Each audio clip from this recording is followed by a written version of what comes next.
Salut les bricoleuses, salut les bricoleurs. Aujourd'hui, je vous propose de créer un banc mobile, un banc facile à déplacer, à mettre dans l'entrée pour toute la famille.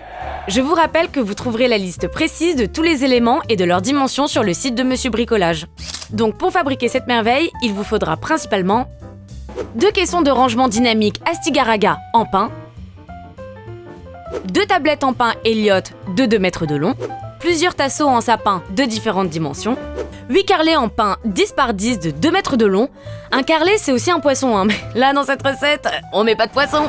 4 charnières invisibles à ressort, 4 pieds à roulettes, des pots de peinture, 2 sous-couches, 2 vernis inventives. Et comme d'habitude, plein de trucs basiques que vous avez déjà dans votre matériel de bricolage. Et pour les outils, rien d'incroyable, les grands basiques.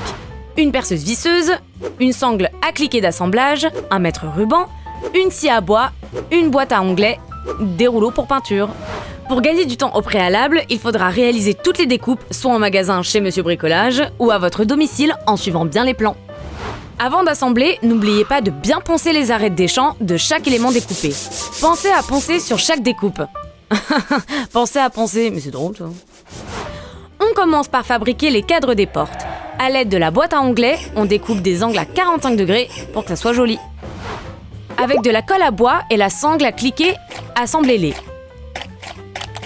Ensuite, enlevez le surplus de colle avec une éponge humide.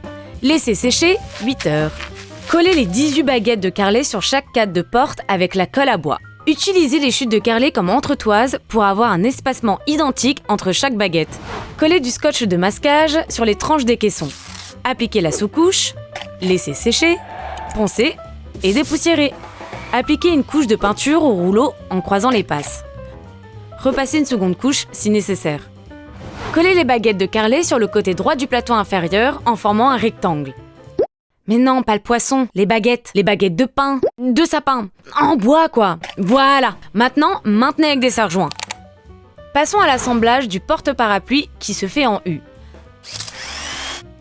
Après avoir réalisé un pré-trou, insérez des vis à double filetage, effet montage invisible, appliquez un peu de colle et vissez. Appliquez une couche de vernis sur le porte-parapluie, sur le panneau supérieur et la planche inférieure en respectant bien le sens des fibres du bois. Poncez, dépoussiérez et appliquez une seconde couche. Placez les charnières dans les caissons, puis fixez la porte sur l'autre partie de la charnière en ajustant si besoin. Fixez le porte-parapluie sur le côté droit du caisson dont la porte s'ouvre vers la droite. Pour vous aider, placez-le d'abord à l'intérieur du caisson pour marquer des repères. Puis vissez-le à l'extérieur évidemment. Assemblez les caissons au plateau supérieur et inférieur. Posez, ajustez et vissez le fond du meuble par l'arrière contre les caissons et entre les 2 plateaux. Fixez les pieds à roulettes au plateau inférieur en veillant à ce qu'ils soient bien placés sous les caissons.